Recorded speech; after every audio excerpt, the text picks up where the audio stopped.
Hello বন্ধুরা, good morning. Pure পৃথিবী চ্যানেলে তোমাদের অনেক অনেক স্বাগত। কেমন আছো তোমরা সবাই? আশা করছি সকলে খুব ভালো রয়েছে। আর আমি তো ভীষণ আনন্দে রয়েছি, কারণ আমি এখন রয়েছি দীঘায়।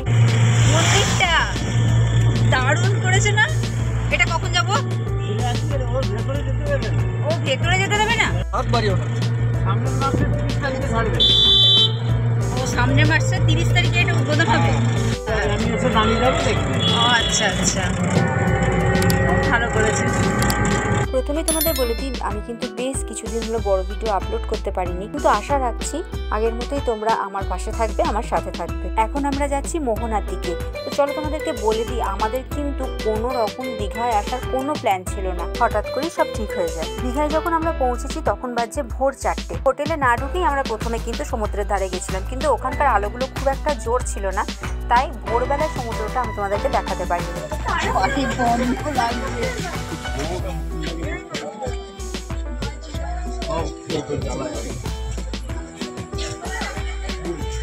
দেখো বন্ধুরা, গল্প করতে করতে কিন্তু আমরা মোহনায় এসে পৌঁছে গেছি। তো প্রথমেই যে অভিজ্ঞতাটা, এত দুর্গন্ধ মাছের, বাপরে বাপ, আমি তো থাকতেই পারছিলাম না। কোনো রকমে ওইখানটা পার করে এসে, মানে মেন যে মাছের বাজারটা, ওটা পার করে এসে এখন আমরা ঢুকছি সমুদ্রের ভেতরে। আর এখানে এসে দেখি এত মানুষের ভিড়। দীঘা এমনই একটা জায়গা যেখানে সারা বছরই কম বেশি প্রচুর লোক দেখা যায়। আর যেখানেই মানুষের ভিড় সেখানে তো ছোটখাটো কিছু মেলার মতো স্টল বসবেই। কিন্তু জানো তো বন্ধুরা, এবারে রেকর্ড, আমি কিন্তু কোনো স্টলে ঢুকিনি। আমার প্রধান উদ্দেশ্য ছিল আমি অনেক ফটো তুলবো।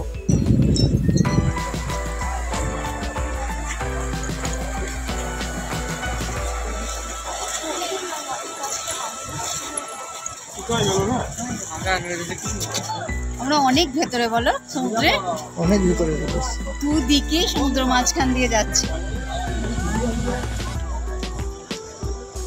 চলে এদিকে এসো।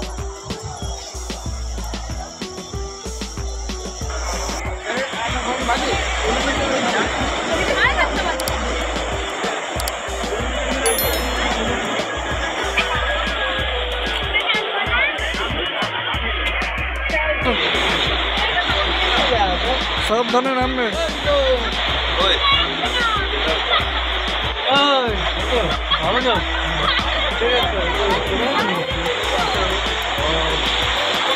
সব এগুলোই ঘোরাঘুরি করছে।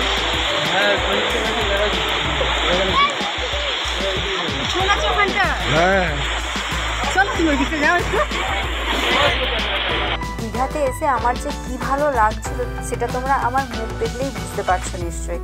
আমার খুবই আনন্দ হচ্ছিল। আর সমুদ্রের ঢেউয়ের আওয়াজ, মানুষের কোলাহল আর হাওয়া, সবকিছু মিলিয়ে একটা আলাদা আনন্দ হচ্ছিল।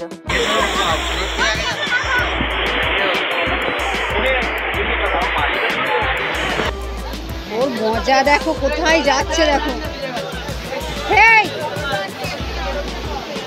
আমার হাতটা ধরো তো।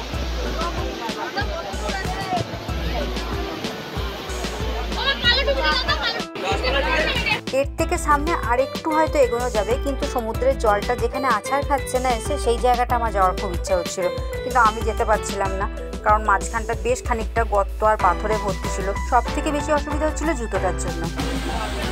দূর থেকে ক্যামেরা হচ্ছে। সমুদ্রের ভেতর দিয়ে যে রাস্তাটা গেছে, তো সেই রাস্তাটা শেষ প্রান্তে কিন্তু তোমাদের দাদা পৌঁছে গেছে। আমি যেতে পারছিলাম না, কিন্তু আমি তো ছাড়বার পাত্রী নই, আমি ওখানে যাবই, যা হোক করে আমি যাবই। আসলে পাথরগুলো এতটাই উঁচু নিচু ছিল, যদি কাউকে একটা সাপোর্ট পেতাম তাহলে কিন্তু আমি অনেক আগেই পৌঁছে যেতাম, কিন্তু কাউকে পাচ্ছিলাম না ধরবার মতো। তো যা হোক করে আমি নিচের দিকে নেমে একেবারে হামাগুড়ি দিয়ে একদম শেষ প্রান্তে গিয়ে পৌঁছালাম। যাবো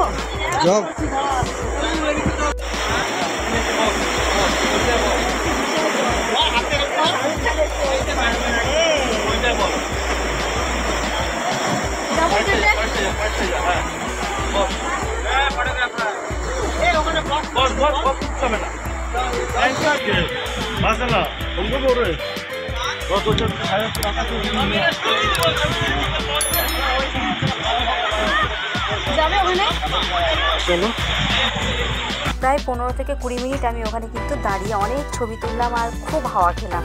আর জানো তো, সেই জলের ছেটাটা পুরো আমার গায়ে এসে লাগছিল। রাস্তাটার মাঝে মাঝেই দেখছি এরকম বিদঘুটে জায়গাগুলো রয়েছে, আর এই জায়গাগুলো পেরোতেই আমার দম বেরিয়ে যাচ্ছিল। আমি এতটাই সময় নিয়ে নিচ্ছিলাম এই রাস্তাগুলো পেরোতে যে আমার পেছনে যারা ছিল তারা বিরক্ত হয়ে যাচ্ছিল, কিন্তু আমার তো কিছু করার নেই, এইভাবেই আমাকে যেতে হবে। সমুদ্রের চরটা কিন্তু এখনও সেভাবে ভিড় হয়নি। বেশ কিছু দোকান পাশা রয়েছে আর ঘোড়া রয়েছে, ছোট ছোট বাচ্চারা ওই ঘোড়াতে চেপে ওই সমুদ্রের ধারেতে ঘুরে বেড়াচ্ছে। আমার একটু ইচ্ছা হচ্ছিল সমুদ্রের ধারে ঘুরে বেড়ানো, কিন্তু তোমাদের দাদা সমানে করছিল যে চলো মোহনার বাজারটা আগে দেখি গা, মাছগুলো আগে দেখি গা চলো।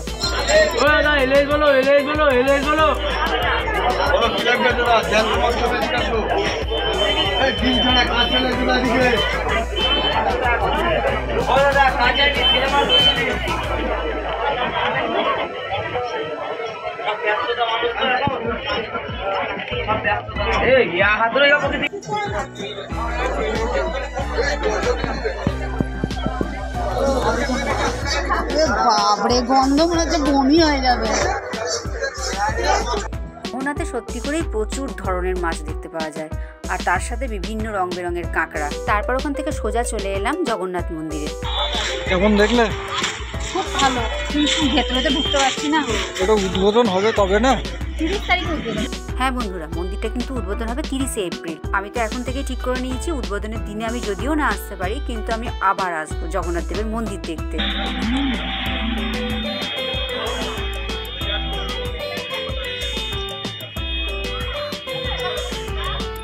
দীঘায় জগন্নাথ দেবের মন্দিরটা বাইরে থেকেই দর্শন করে এরপর আমি সোজা চলে যাচ্ছি হোটেলের দিকে। তো বন্ধুরা, আজকের ভিডিওটা তোমাদের কেমন লেগেছে অবশ্যই আমাকে কমেন্ট করে জানিও, আর হ্যাঁ অবশ্যই চ্যানেলটাকে সাবস্ক্রাইব করে নিও। চলো আবারও দেখা হবে তোমাদের সঙ্গে অন্য কোনো ভিডিওতে। টাটা।